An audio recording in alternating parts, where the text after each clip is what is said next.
عبد الله فرماجو دورشها افدم بمير قف توجا انت تخلو عيبيه قف كان وا توج امانه لو ديبو تقري فلي ترستي ددكو فايليت غريي ومدنا wax ka qabanay محمد عبد الله فرماجو anigu qofka runtii marka la igu sheego inuu musuqmaasuq yahay waa iga dhintay marka la igu sheego qofka bismillaahir rahmaanir rahiim assalaamu alaykum wa rahmatullaahi ta'ala wa barakaatuh kulanti wanaagsan daawadayaal meel kastoo aad dunida ka joogtaan iyo sulboodna la socotaan halkani waa shabakada wararka shacabka TV odiiso gudbinaysa wararkii ugu dambeeyay dhacdooyinka Soomaaliya iyo caalamka intiisa kale kulanti haboon daawadayaal qodobada wararka xilliga kan aan idin hayno waxa ugu waaweyn hardanka siyaasadeed ee ka soconaya gudaha dalka ee doorashooyinka la xiriira jamaahiirta sheegatay mucaaradka isku tagtay iyo taageerayaasha nabad iyo nolol kuweba ku awood badan hoggaanka dalka marka la eego waxaan u eegi doonaa dhowr qodobo oo muujinayo sida madaxweyne maxamed cabdullaahi farmaajo iyo guud ahaan jamaahiirta nabad iyo nolol ay ugu gacan sareeyaan hoggaanka dalka doorashooyinka iyo sidoo kale sharciyada dalkaba iyadoo ay shaqeyn kari waayeen dhammaan waxyaabihii ay soo dhoobeen kooxda Robla ku aragtida iyo sidoo kale dhinacyada kale ee taageeraya warbixin ku saabsan ayaan idin soo gudbin doonaa waxa kale oo wararka ku eegi doonaa masiibo ayaa lagu tilmaami karaa marka la eego dhibaatada baaxadda leh ee dadka Soomaaliyeed ku haysata qurbaha oo ay kamid tahay in caruurtoodii laga qaadanayo qaar kamid ah waalidiinta sida mashaqada haatanba ka taagan dalka Sweden oo magaalada madaxdiisu ka dhaceen dibadbaxyo waaweyn oo bulshadu kaga soo horjeedo oo bulshada Soomaaliyeed caruurta laga qaadanayo waalidiintooda haddaba ma dhibaato ka weyn ayaa jirta ubadkaadii oo aad dhashay in markaasi gaal cadaan ah uu ka kaxaysto waxaan ku eegi doonaa warkeena maxaa looga baahan yahay dadka Soomaaliyeed marka la eego dhibaatada baaxadda leh ee la soo dirsaysa gaar ahaan Soomaalida qurba joogta masal lagu macnayn karaa cadaalad daradii dulmiga ka dhacay gudaha wadanka ayaa waxaan oo dhan u sabab ah wararkeena kale aan idin soo gudbin doonaa waxa ugu waaweyn in ka badan 150 libaaxiyo ah oo soo galay qayb kamida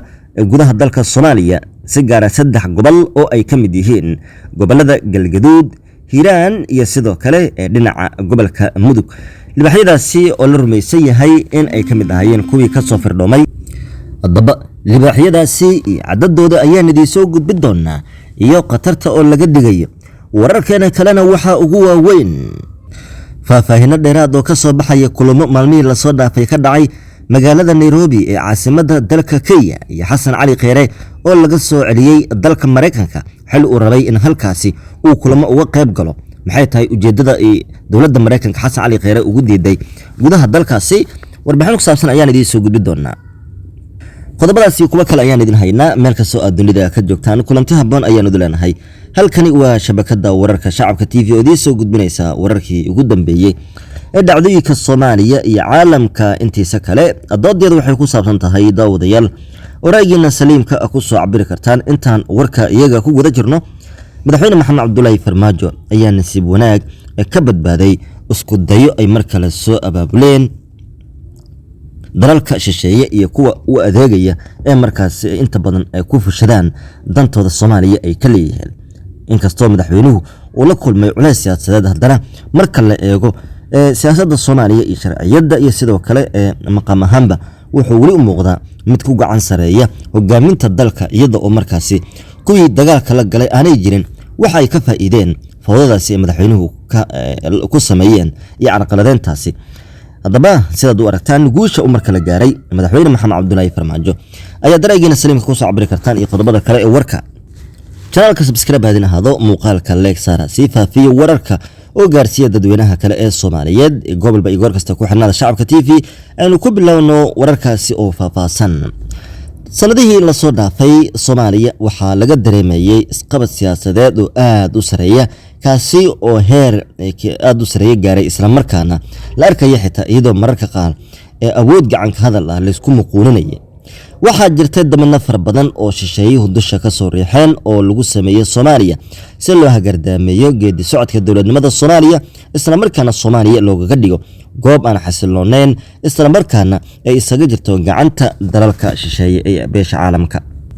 dunidu waa ceeb in wadan ay maamulaan dawlado kale ama isku qabsadaan inta badan waxyaabaha inta diradda la saaro dalalka caalamka iyo sidoo kale wadan waliba uu difaac ka gala waxay tahay in uu sharafkiisa ilaashado in dal kale uu maamulana waa ku ceeb.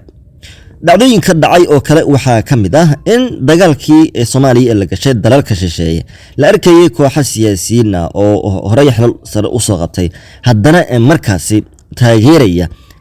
wadamadii kale ay Soomaaliya isqabteen taasi oo markaasi ay ku qiimo dilayeen dowladnimada Soomaaliya sharafka ummadda Soomaaliyeed. kooxaha siyaasiyiinta aan ka hadlayno dagaalka siyaasadeed oo ay la galeen madaxweynaha Jamhuuriyadda Federaalka ee Soomaaliya wuxuu noqday mid aanay waxba xeerin midaysan markaa waxba xeerin iyadoo markaa isleeyihiin waxa dagaal ku haysan madaxweyne Maxamed Cabdullaahi Farmaajo balse xisaabtamaysan ku darsan in ay dhaawacayaan dowladnimada Soomaaliya. tusaalooyin waxaan u eegaynaa Maxamed Xuseen Rooble ra'iisul wasaaraha xukuumadda isagu wuxuu dagaal xoogan la galay madaxweyne Maxamed Cabdullaahi Farmaajo laakiin si darada dhacday waxa ahayd dagaalkaas uu la galay madaxweynuhu wuxuu ku dhaawacayaa Soomaalinimada halka isagoo isku haysto inuu markaasi dagaal uu ku hayo madaxweyne Maxamed Cabdullaahi Farmaajo. waxa la isweydiiyay waxa fahamka ka qaaday Maxamed Xuseen Rooble ra'iisul wasaaraha xukuumadda federaalka ee Soomaaliya iyadoo ay sidoo kale dibadda soo dhigtay taasi fahmiyarida ka haysata dhanka nidaamka dawliga ah. dhinaca kale marka aynu eegno waxa xusid mudan qoliyaha kale iyaguna horey xelalka u soo qabtay ee madaxweynayaasha hore ay ku jiraan sida Xasan Sheekh Maxamuud oo kale oo ku soo dhacay wax aanay markaasi maqaamkoodu ahayn iyaga oo xataa iloobay in ay yihiin rag soo qabtay xilal sare oo qaranka. waxa la gudboonaa raggaasi aan ka hadlayno in ay afkooda dabooshaan isla markaana ay sharafkooda ilaashadaan laakiin taa maysan dhicin oo waxay ku dhaqaaqeen arin markaasi la yaabo oo markaasi dadku ay ka magan galaan eeb. sidoo kale waxaan u eegaynaa dagaalka siyaasadeed wuxuu gaaray sharaf dil lagu sameynayo iyo qiimo dil qaybaha kala gedisan ee ciidanka qalabka sida iyada oo la leeyahay ciidanka Soomaaliyeed waa maleeshiyaad ama sidoo kale ma ahan ciidan qaran bal haddii aanu tusaaleyno waxyaabaha dhaca waxaa ka mid ah in ragga siyaasiyiinta ay markaasi karaameynayaan oo ay sharaf u yeelayaan oo ay soo dhaweysanayaan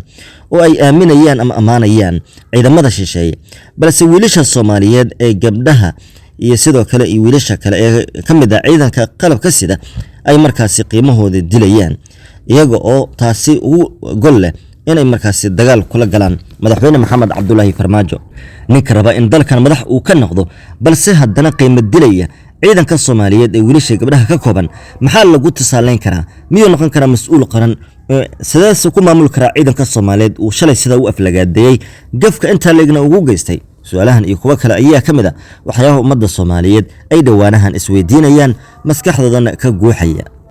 si waliba madaxweyne Maxamed Cabdullaahi Farmaajo dagaalkii la galay oo aanay noqon mid guuleystay ayaa haddana waxa xusid mudan cidda sharaftu ay ka dhacday inay tahay qoliyahan kale ee siyaasiyiinta ee mucaarad ka sheegta. halkaasi aad nagala socotaan daawadayaal waa shabakada wararka ee shacabka TV meel kastoo dunida ka joogtaan kulanti haboon ayaanu duleenahay. balmarkan waxaan u eegaynaa dhibaatooyinka baaxadda leh ee Soomaalida haysta gaar ahaan Soomaalida ku sugan Yurub iyo meelo kale Ameerika ka mid ah. sida imika ka taagan dalka Sweden waxaad arkaysaa muwaadiniin Soomaaliyeed oo waalidiin isla markaana caruurtoodii si qasab ama xoog ama awood looga kaxaystay. dibadbaxweyn ayaa ka dhacay magaalada madaxda dalka Sweden maalintii shalay ahayd oo ay ummadda Soomaaliyeed kaga soo horjeedeen hooyooyin Soomaaliyeed oo caruurtooda si awoodna looga qaatay iyadoo wax dambi lagu waayay balse ay dawladdu xoog ku haysata haddana caruurtooda. tan waxa lagu tilmaami karaa masiibo mana ahan mid la iska indhatiri karo. haddii aynu tusaaleyno dhibaatooyinka dalka ka dhacay iyo kala cararkii ummadda Soomaaliyeed waxa ugu weyn waxa uu ahaa dulmi iyo sidoo kale cadaalad darro ay bulshada isku sameeyeen. sidaa daraadeed waxa la gudboon bulshada Soomaaliyeed inay eeb u toobad keenaan oo ay iska ceshtaan qaladadka faraha badan ee ka dhacaya si markaasi loogaga badbaado masiibooyinka ku soo laabtay gudaha dalka iyo Soomaalida ku sugan caalamka oo dhibaatooyin baaxad leh la kulmaya. gabagabadiina marka aynu eegno xeen ama koox libaaxiye ah ayaa lagu arkay qayb ka mid ah gudaha dalka Soomaaliya tiradan libaxyada oo 150 in ka badan lagu qiyaasay ayaa waxay ka soo tilaabeen dhamaadkii sanadkii hore 2021 gaar ahaan bishii December xadka Soomaaliya iyo Ethiopia iyagoo oo soo galay gudaha dalka Soomaaliya waxaana ay markaasi libaxyadan ay ka soo farabaxsadeen xero ku taal waqooyiga dalka Ethiopia oo lagu xanaaneyn jiray oo ah xero aad u weyn kadib markii dagaal xoogan ay goobahaasi ka dhaceen goobaha ay libaxyadu u kala fardhoomeen waxaa ka mid ah 4 dal oo ay ka mid yihiin Soomaaliya Kenya iyo sidoo kale Suudaan iyo Eritrea balse tiro badan ayaa libaxyadaasi imanka waxay soo galeen dalalka Soomaaliya iyo sidoo kale dhinaca dalka Kenya hadda waxay cabsi xoogan la soo diristay dadka Soomaaliyeed ee reer miyiga ee ku dhaqan gobolada ay ka mid yihiin Galgaduud Mudug iyo sidoo kale dhinaca gobolka Hiiraan oo qaar ka mid ah libaxyadaasi lagu arkay qaar ka mid ah shacabka Soomaaliyeed ayaa sawirro inoo soo gudbiyeen waxa ay markaasi muujinayaan